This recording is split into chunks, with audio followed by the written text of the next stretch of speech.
Everyone. Thank you for having me, John. Thank you so much. I appreciate that. Uh, how are we? We're doing well. We're off and running here on a Saturday morning. So thank you so much for having me. I appreciate the opportunity to share with you and follow one of my mentors in Hannah's Combest. I had the pleasure of working for her for 5.5 years over at NAA before coming over to SSH. So it really, truly is an honor to join you all today and talk about the media. Let's dive right in. We've got a lot. I know we've got a little bit of a short time, but this is one of my favorite topics in how to engage the media. And I'm ready to roll. Let me pull up my presentation here. And give me one moment.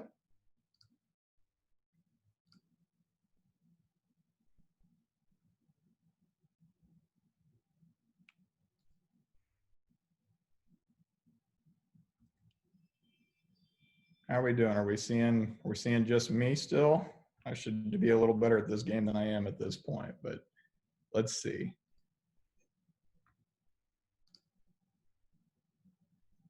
There we go. How about that? All right, so getting the media to hear you. How are we going to do that? Whoop.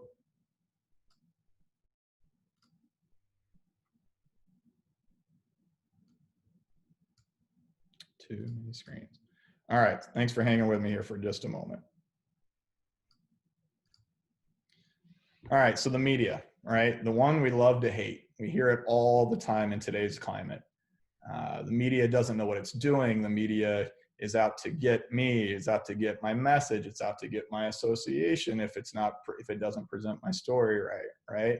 Those are all things that we hear on a regular basis. And I'm telling you that that's not really the case. And what we'll find out as we go along this morning is that it's not really that we hate the media at all. I will disagree with that. We hate to admit that we love it, and data supports that. Media is as strong as it's ever been. I think where we get into some trouble sometimes is that we lump everything together and just call it media, where there are so many things out there now and so many platforms and so many ways that we can communicate our message, that there truly are ways for us to get our message out in a way that we're comfortable and in a way that we're effective. But also still not like everything that we see, hear, read, what have you. So what is media? It's all of this, right? You see a whole lot of really familiar names on this screen. You see a lot of print, but also more importantly, just because we recognize these as print sources, right? A lot of newspapers, we know now that newspapers, for example, don't stay in their lane, right? They are in the digital environment just as much as anyone else. They do video, they do packages with video on their websites to draw more traffic. They are involved across the board, right? But we also have social media, right? We have more social media today than we'd ever hope to have, probably. It seems like every day now as an association, we're pitched by someone who wants to have us use their platform, tries to tell us that our members, or in this case, your members, are definitely going to use their platform. So you should be over here using that as well. We know that's not always the case, and we'll talk about how we know that. But there's more, right? We also have these sources. And so when you start to pile all these things together, it can feel very overwhelming. It can feel like we don't know where to start.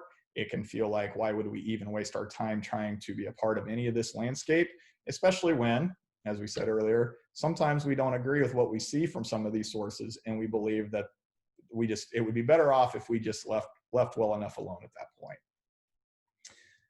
That said, when you start to think about things and you step back just a little bit, yeah, when you open the hood to social media and to the media conversation in general, it can feel like all of these pieces don't work together, but they do.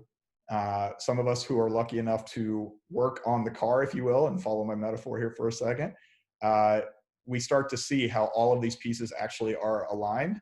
We start to see how they don't get in the way of each other, but can actually work to get us where we want to go, right?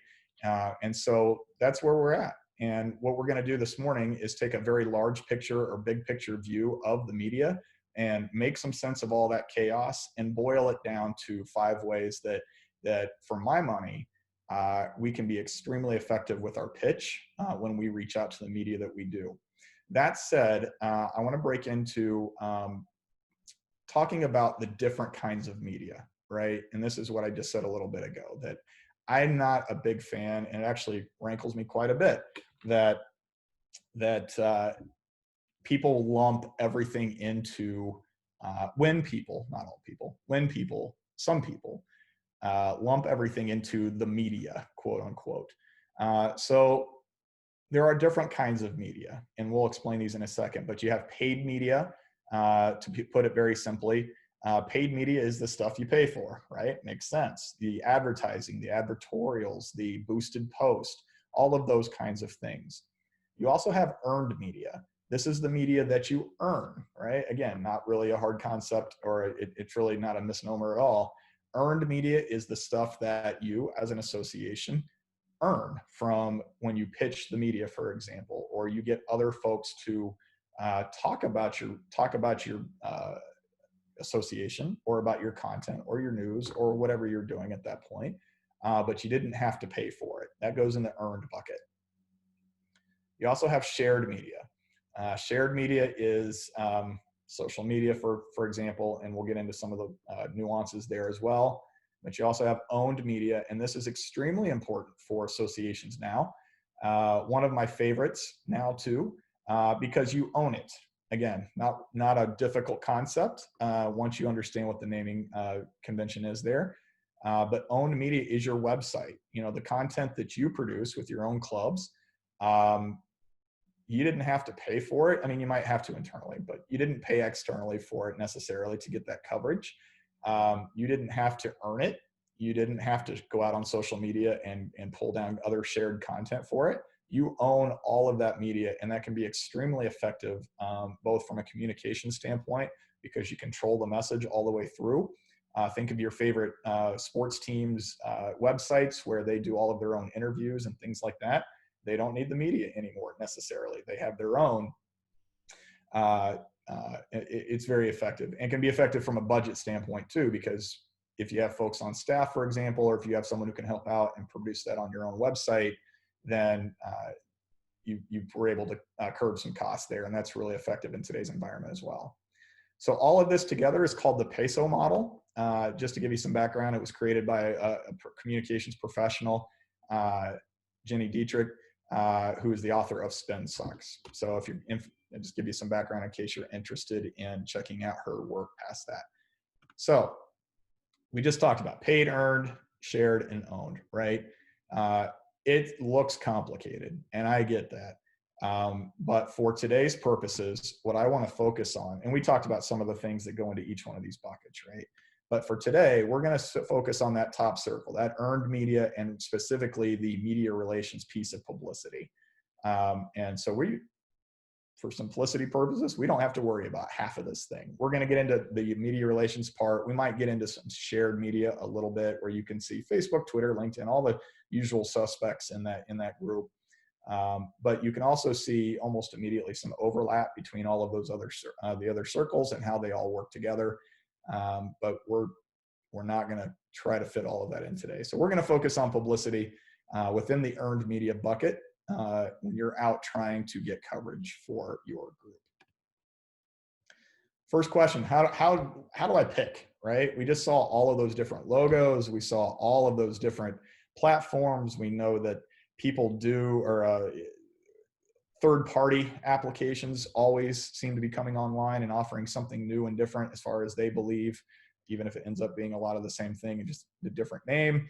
How do I use that, right? And a lot of times in associations and within our marketing and communications plans, we don't know, right? We kind of guess. We sort of think we know that we maybe should be doing some Facebook stuff because Facebook is out there. And we might need to make sure that we post that to our website. And if we think it's big enough, we might need to do a press release, right? And we work on it for a while, and then we blast it off through an email with some general accounts that we don't even know if are really being watched or used at this point. We'll talk about why that is. But how do we figure that out? How do we know what tool we should be using? It really isn't a go fish game. It really isn't today. You cancel all of that by using data. And before, I know some of you probably are thinking, I've heard data. We don't have any data. Even if we do, I don't know what to do with it. Those are all valid. All of that is valid. But you do have access more than likely through Sertoma National or through your own websites or through Google Analytics or other places. Even some of your social media accounts, you have access to free insights there that can help you start to build knowledge and build your working knowledge of who is doing what, how your audiences are interacting with each other and you, and figure out what tool is the best one to use. Where I'm going with all of that is it's not pick a tool and then figure out how to make that work for your audience or find the audience that works for that tool. You have to know who you're talking to or who you're pitching, in this case with the media, and then find the tool that best maximizes your effectiveness for your message and your communication effort at that point. So it seems easy, but there is a subtle difference in thinking about it, in making sure you know who you want to approach first and how they want to be communicated with through which tool, as opposed to just finding the latest shiny tool and trying to shoehorn your audience into making that tool work. The best example I can give you on that, or maybe not best, but the easiest right now, is a failed social media campaign, right? When you pumped some money into a Facebook ad and you thought for sure that if you told Facebook to blast this out to this really wide-ranging group that you were suddenly going to take off or your message was going to work. And you found out maybe it didn't work as well as you thought. It wasn't the tool's fault. I will say that. It just wasn't the right target, or we didn't set something up correctly, or maybe Facebook just wasn't the right place for your audience. And that's where it's important to remember that you got to know them first before you pick the tool to go find out and engage. So one of the things that I think sometimes, well, not sometimes in today's environment, it's on everybody's mind, right, is trust. Who do you trust, especially in a media setting? It's a huge question. And so from that standpoint, we did some digging. And I went back and looked and found that in 2019, Pointer did a media trust survey. Thank you, Pointer. What we found was I actually found something that was very, very useful for me. And that was to find out that, number one, we all hear, again, when I started today, we said that, that there's this stigma out there that you can't trust the media. The media doesn't get it right. The media has a bias. The media is against everything that I don't believe in, right? What that leads to is to someone thinking eventually that they don't need the media. And that is, for lack of a better term, or to put it bluntly, that is foolhardy thinking, especially for your club, for an association, to believe that they can't trust the media to help communicate their message. And the reason that is that based on things like this survey, people are consuming media regardless of what we're hearing. And I don't know, it might be a little tough to read on the bottom of your screen there in the bottom right, but some pieces that I pulled out of this summary. People who claim to hate the media the most or distrust the media the most actually are consuming more media than everyone else. That's remarkable, for lack of a better word. It's important to note as well. So what we instantly realize is that it's not that they hate the media, quote unquote. They don't like the media that doesn't agree with them. They are more, that group, the group that says, I don't like the media the most, actually is consuming media, whether they realize it or not.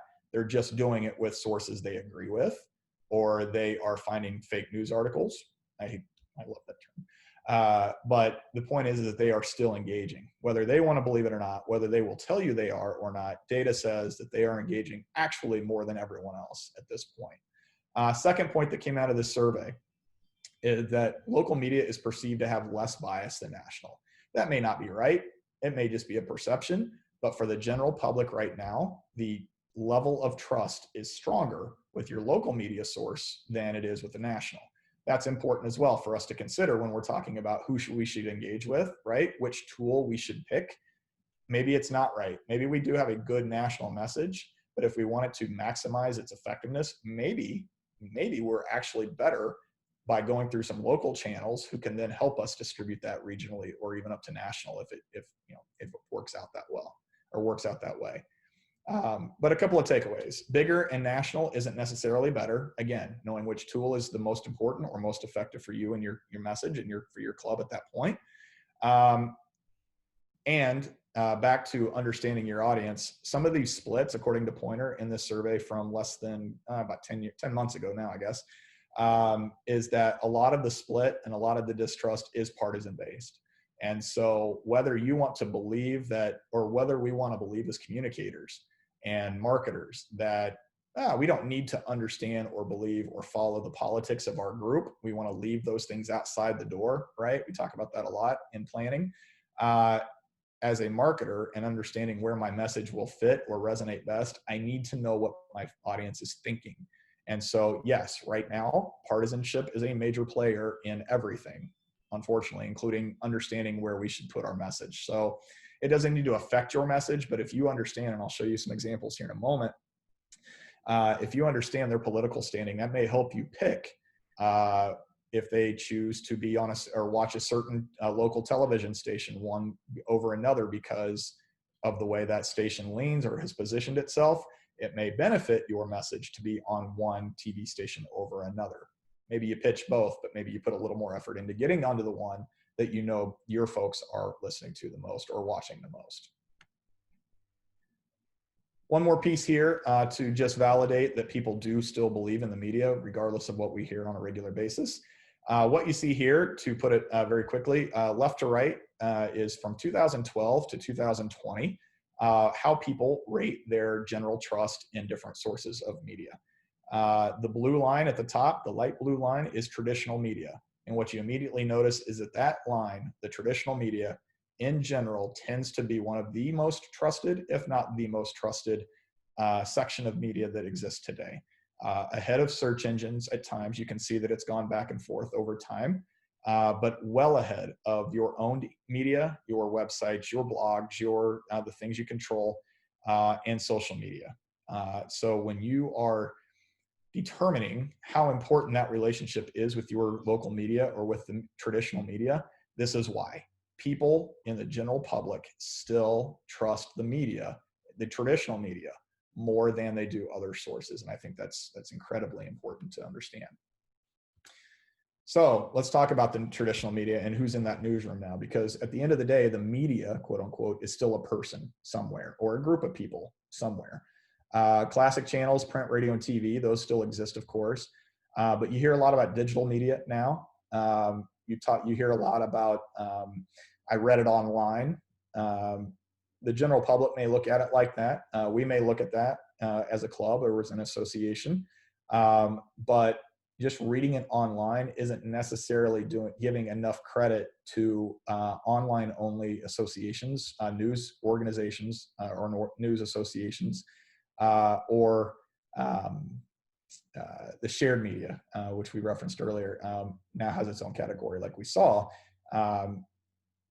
Those things are their own institutions. They have grown to that level. They are not just, it's some information getting passed around online. These are living, breathing, working media outlets that we can leverage for our communication efforts and do it effectively. Inside the newsroom, I thought these were important because sometimes we will pitch, right? When it comes to media pitching, we will pitch and we don't hear anything back, right? Happens all the time. We get used to hearing no as a marketer or communicator. Or even as the leader of our association, whoever's responsible for approaching and pitching the media, we know we get no a lot, or we get silence a lot. Well, there's a reason for that. The chart on the left shows that red line going straight down is from 2008 to last year. That is the number of folks who no longer work in a traditional print media outlet at U.S. newspapers. It's down by almost half. almost right at half in the last decade or so, or a little longer. However, and that is a sad story, and that's a whole other issue. However, what you can see with the yellow line is that it was pretty stagnant for several years, 6, 7, 8 years. But since about 2015, digital media has started to increase its staff, right? They don't have to go to a newspaper building to work. They don't have to go to a brick and mortar somewhere else. It's all virtual. But again, those sources have been recognized and are now becoming a bigger player in the media space. So we have to realize that. And then interestingly to me, I can say that fast, is within the newsroom, and this may be part of the issue, and this goes back to something that Hannes was talking about with her foresight comments this morning.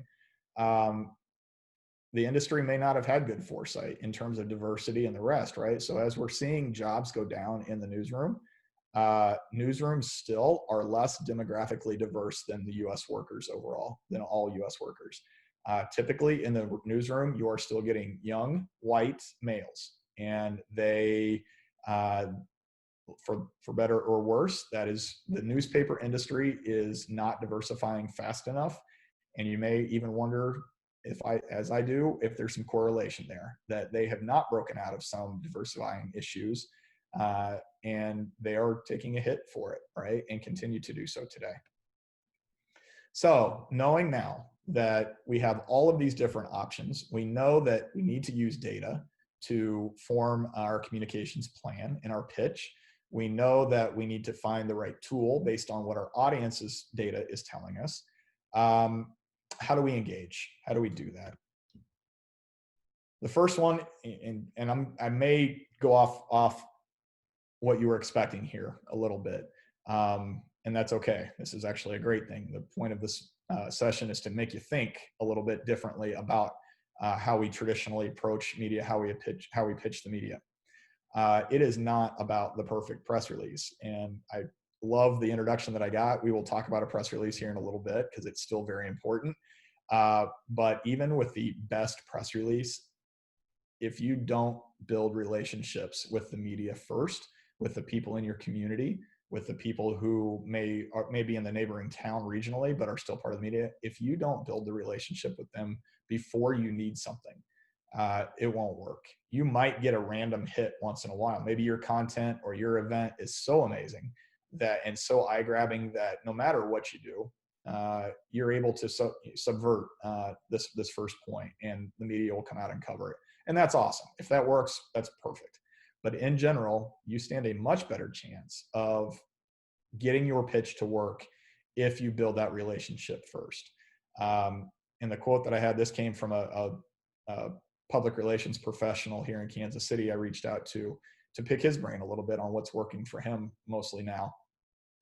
And he said, you don't have to be best friends with them, but your first conversation should not be, come cover us, or read my press release, or please help us in some way.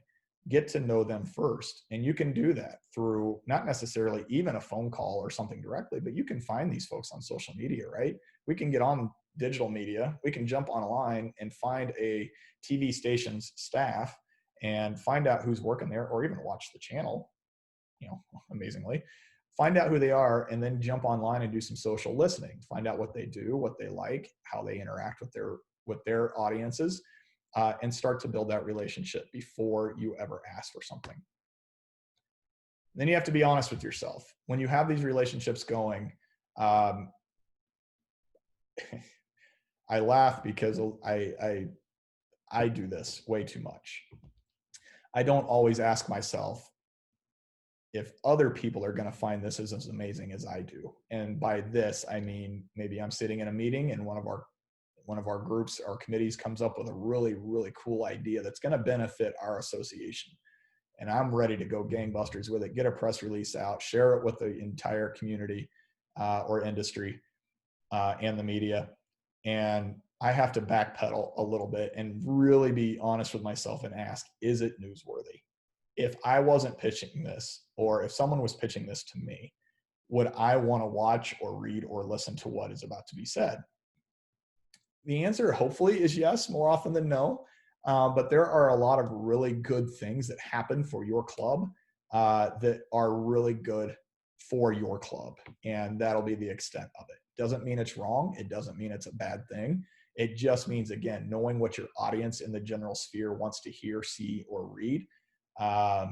You just have to pay attention and be cognizant and have some self-realization about it, about how important this really is outside of our club. So pick and choose your spots there. Know your story. Let's say that you've got those first 2 points down. You've got your relationships built. You know who you're going to go out and use to pitch this amazing thing that's happening. You've determined that it is newsworthy, right? You have a big event coming up. You've got a great keynote speaker coming in, whatever it is, whatever the pitch is or the poll is there. You have to know the story inside and out. And the reason this is important is that if you are limited as the communicator to your list of quick bullet points, and that's all you know as well, when you start to get questions, you won't have the right answers, or you may have just a missed opportunity to share other relevant, poignant things that might make the story even better. Or you might miss really cool, engaging ways for the media to get involved and really to get invested into your story, right? If you're having a run, or let's say, just to make something up here, let's say you're having a new technology being introduced at your club meeting, whatever's happening there. If you don't take the time to understand how that tech works, or if you don't understand why your keynote speaker is as engaged in your cause as they are for the public's knowledge, working knowledge, you can't share that with the media and really have that passion that comes with understanding when you're delivering your message. So be prepared to be able to show your story as opposed to just handing someone a list of bullet points. Include a what's in it for them. And this may sound, this is human interest, right? Or human behavior. Many folks typically want to know this question first. When you pitch an idea to them or you pitch their involvement, they want to know what they're going to get out of it. It's a factor of life. It's not necessarily my favorite factor or favorite way of life, but it is a thing for a lot of people, right? So we need to know, do we know when we pitch a TV station or a newspaper or another print or digital outlet, do we know what their key audiences or their readers or listeners or viewers, do we know what those demographics are? Do we know what kind of audiences they're pulling?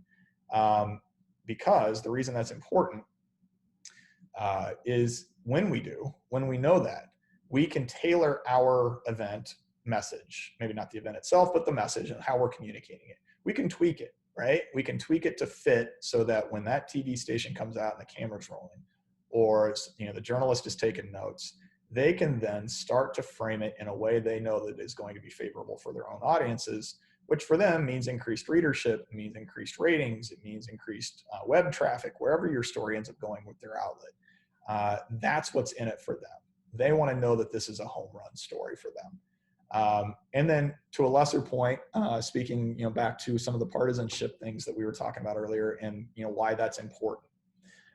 Does your story and does your pitch, if you were to choose to engage with a specific media outlet, does it reflect that outlet's brand? We know increasingly that brands, or that media outlets, want to have a brand, right? When we turn on the television, right?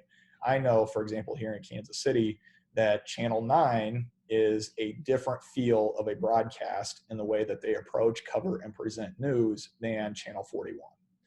We know that both of those are different than Channel 5. And I know that all three of those are different than several websites, a radio station, or a local radio station, talk radio, or the Kansas City Star, our local newspaper.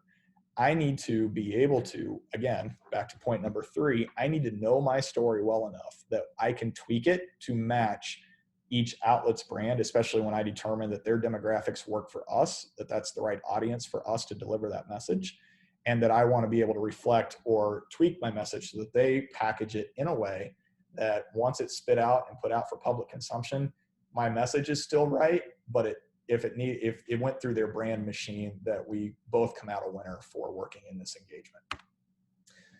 And finally, this is where the press release piece comes in specifically.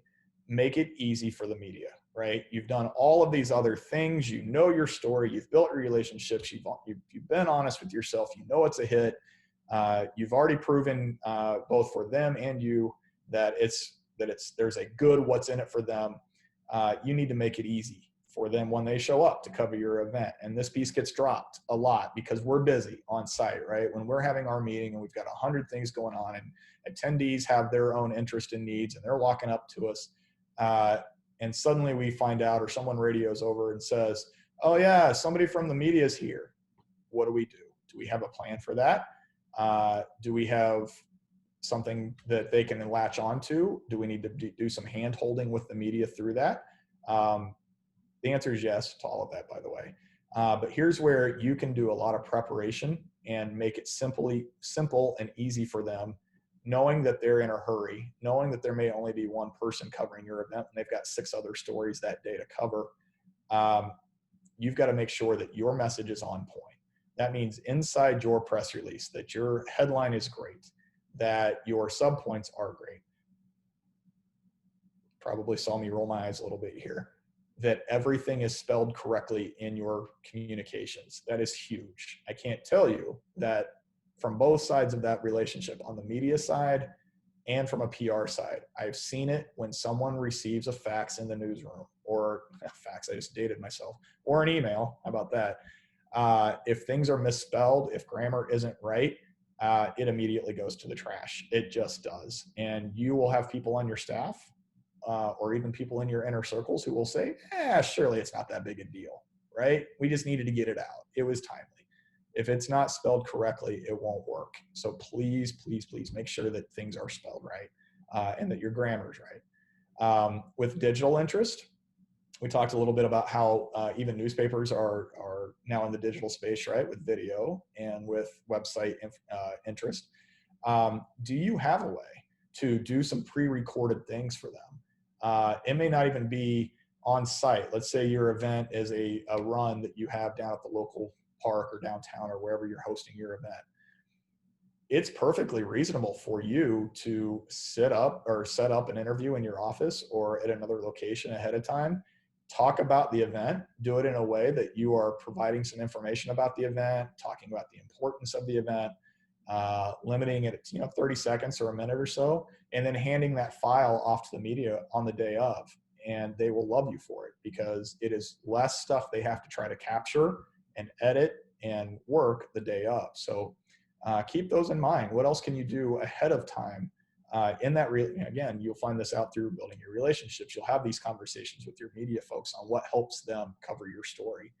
And then I mentioned already, walk with them at the event or have someone else assigned to help and support them so that if they do have questions, you're there to answer. But most importantly, you are there to give your story all the way through from beginning to end and leave no room for interpretation.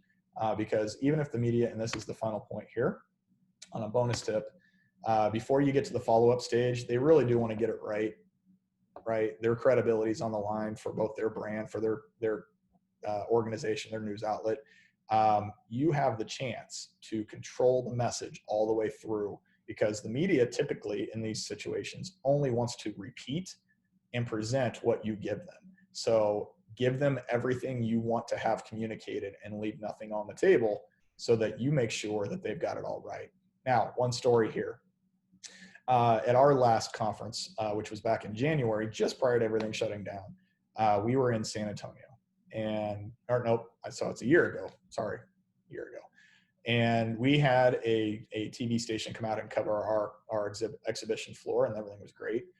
Did all of those other things, presented everything, they gave them all the information. They said they had it. We got home that evening, flipped on the news and found out that they had completely mischaracterized who was hosting the event.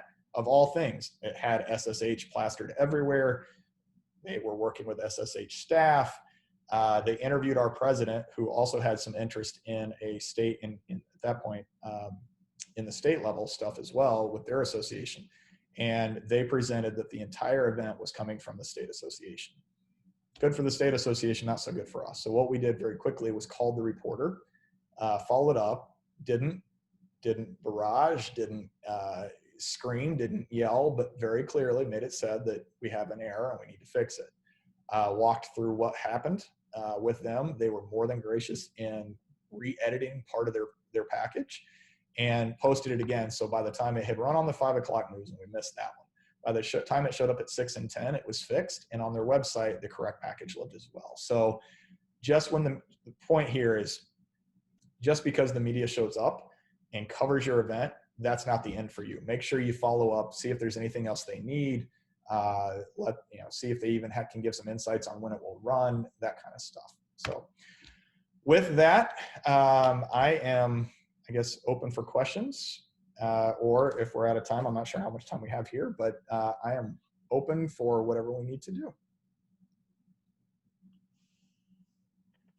Curtis, I think we can do some questions if you like. Perfect. Let's do it. If anyone's got questions, go ahead and throw those into the Q&A, and I'll read them off with Curtis, and we can we'll get some more information in there. Curtis, just as a quick question, what's a good way to start that communication, to start that conversation with someone in the local media? What's a good way to, when you get someone's voicemail, to see if you can get them to call back and interested enough? Sure. So this is where I'm a big believer in doing as much pre-work or we're in an election season, I can say this, opposition research, right? Get to know your opponent. If you've already made the call and you've left a voicemail and you're not getting anywhere with it, that's just fine. That's okay. You've planted a seed, right? But we also know that things like shortened or shorter news staff, smaller news staffs happen. We know that typically if you've left it on a general information line or the contact number on their website, it probably just went into a bucket somewhere that a lot of people may or may not check. So this is where going out and doing some social listening and some follow-up with individuals is extremely important. It does take some time, and I will say that up front. And I understand that we don't always have that time. However, if you are able to get the names of not just a reporter or a writer, but the writer, right? For us, it would be, in my field, it would be, the folks who cover the medical beat or the hospital beat or cover, other things that are in healthcare simulation. I'm looking for those folks online and connecting with them through LinkedIn. I'm also trying to find them on Facebook or any other social media, and I'm trying to get to know them a little bit so that when I follow up with my phone call that didn't get answered, I can drop some sort of, whatever it would be at that point, some sort of commonality. Hey, I left you a message, would love to talk to you about our event. And this will sound cheesy, but it works because it's connections between humans, right? You got to remember you're talking with other humans. Would love to jump on a Zoom call and talk about, the Royals or talk about some other story that you just did, if you can find that kind of stuff. So there are other steps for you to take to follow up that one phone call, as opposed to just making another phone call or spending time making 6 phone calls, not ever really establishing that relationship with the media, that media person ahead of time, and just left it going unanswered. That's great. So it sounds like part of building that relationship is knowing who you talk to before you even talk to them.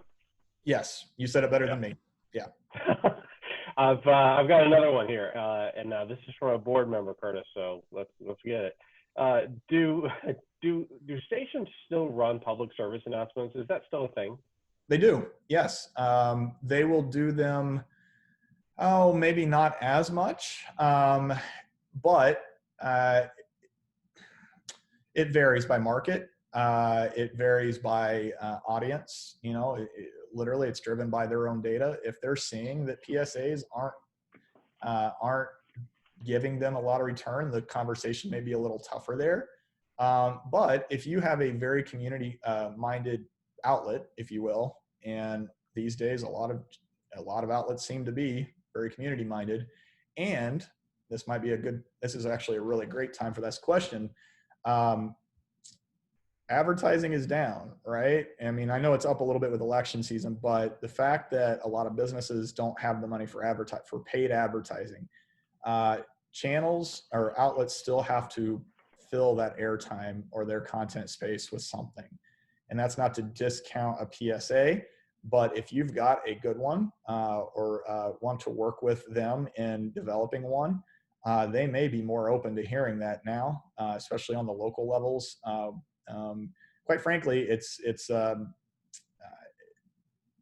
opportunity that exists at the expense of other things happening in our world, which is unfair to some, but if we're being blunt about it, but it is also an opportunity. So right now might be a really good time to approach your local media, at least, and finding out if they're open to that PSA conversation. Sure.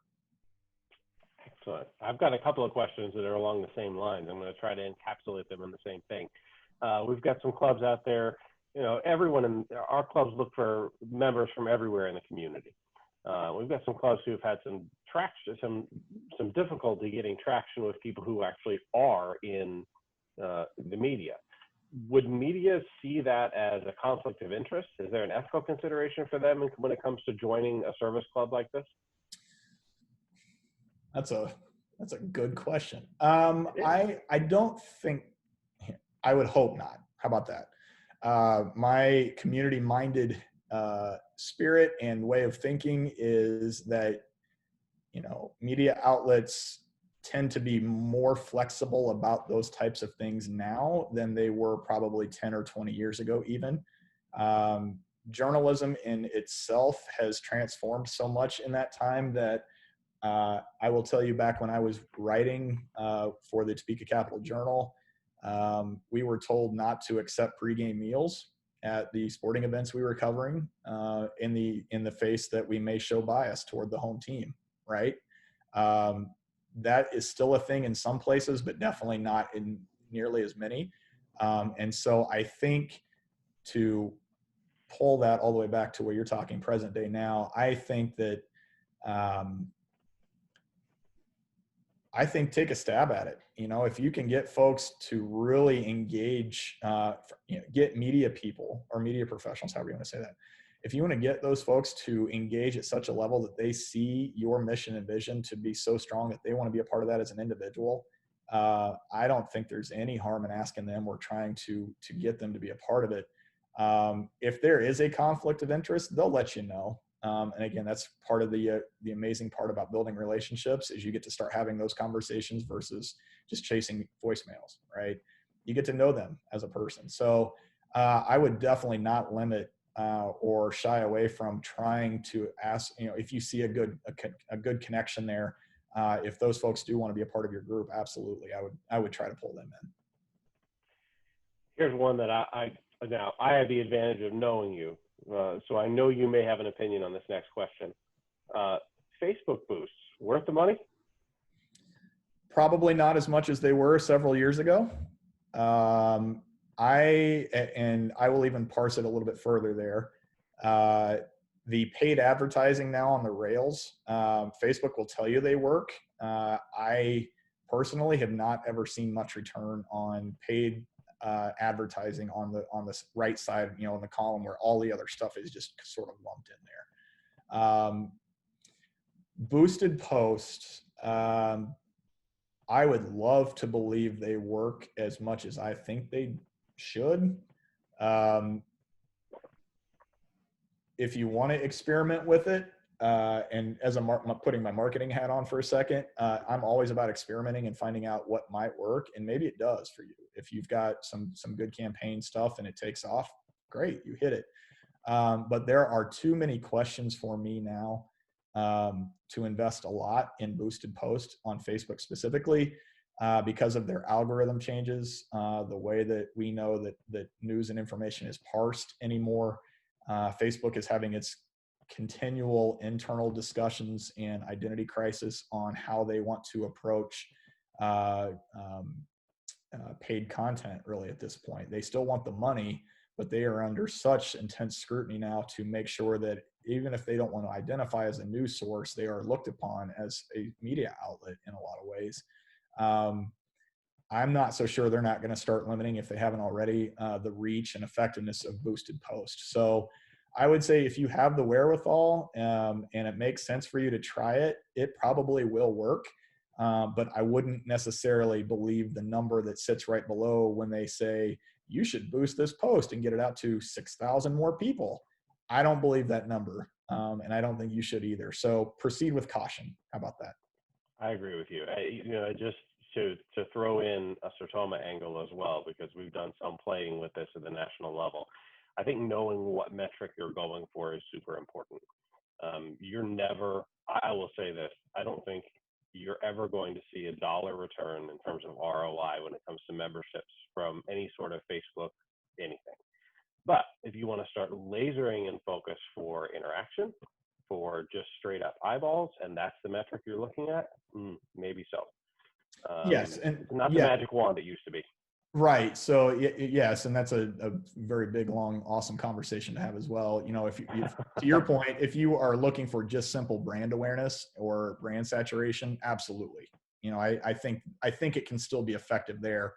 To your point about trying to find a direct correlation, they will tell you that they can set up reports and target in a way that you can see, quote unquote, you can see that. Well, sure, they saw your ad and it led all the way to a membership.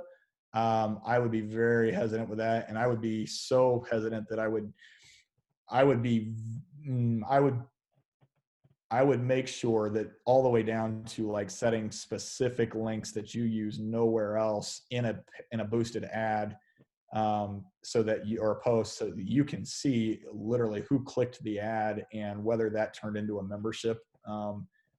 There's some other setup and logistics behind the scenes there, but I would make it such a direct path that Facebook's analytics can't mess with that and doesn't leave you guessing on something. Yeah, trust your own data. Yep. We've got some talk going on in the chat about Facebook with events. Some clubs have had much more success with Facebook for events, and not necessarily for member growth, which makes a lot of sense. Sure. Facebook is a very here and now thing. I've got another question and let's stay in the social side of things, and let's talk about vehicles. Facebook, Instagram, Twitter, now Snapchat, now TikTok. Where do we start? Where do we put our emphasis? And I think I know your answer, but I'm going to let you answer. Well, probably not TikTok, at least unless you want to do it the next 40 days or so, because they may not even be around for a while. But that said, I still my answer is changed over time, and I think it's because the platforms themselves have changed over time. Had you asked me this 5 years ago, I would have said on a scale of 0 to 100, put 99% of your stuff into Facebook and maybe 1% into the others combined and let it run. But we're not there anymore, right? Facebook, we just talked a little bit at length about what the issues that Facebook's facing, the issues that Twitter is facing with trying to stay relevant, or at least show that they have an interest in communicating factual information as opposed to disinformation. They're all facing that a little bit. So I would say your best bet in general, if you can, one is to, yes, use the events on Facebook. Aside from everything I just said about how they're treating posts and things like that, their event mechanism seems to be pretty good. And I use it a lot for other just random personal things that it pops up, right? The ability for your event to generate auto reminders based on your dates and things like that is very helpful. And from a time standpoint, from a staff standpoint, from the rest of it. So I would say stay with that. But the rest of it, unless in terms of just general branding and things, I would really try to point people back to your owned media sources, things on your own websites, even if it's a Facebook group, try to pull them offline as fast as you can, away from the general news feeds.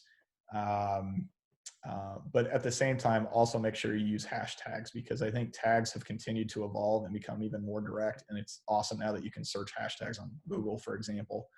And that's been around for a little bit, but they're getting better at it. I don't mean to be vague here, but really it's what you're after. And we've already said it a few times here. If it's brand saturation, Facebook, Twitter, and LinkedIn are probably still your best. Instagram, if you've got good visual content, it really is one of those cases of picking the right tool based on the content you have or want versus just saying we need to go use one of X platforms. It's just it it you'll spin your wheels too much and get frustrated too fast if you try to do it that way. Yeah, you know, the old advice way back when was pick one, pick horse, and stick on it. And I think that's Yeah. probably still true. And I will say, yeah, and I'll add on to that, yes, but do it based on the data that you have about where your folks are and the tools they're using, There you go. including if it's a brand new tool to you, but all your folks have been using it, out there somewhere for a while. Go learn it. Go figure out how to get on there and be relevant to them there and meet their needs there. Versus hoping that just because you created a new Facebook group, they're going to suddenly stop using, for lack of a better example, they're just going to stop using Instagram's group, tools or features and come over and join it because you told them to. It doesn't work. True. I've got a question that I can take real quick from Mitzi. Just for telling me I have a PSA we can use and add some local info. I've got one, Mitzi, that I'm working on getting a little larger so that you've got some leader to put things in. I think that's probably going to wrap up where we're at. Curtis, thank you so much for being here today. I really appreciate it. Thank you, guys. I really appreciate the time. Had a great time talking with y'all.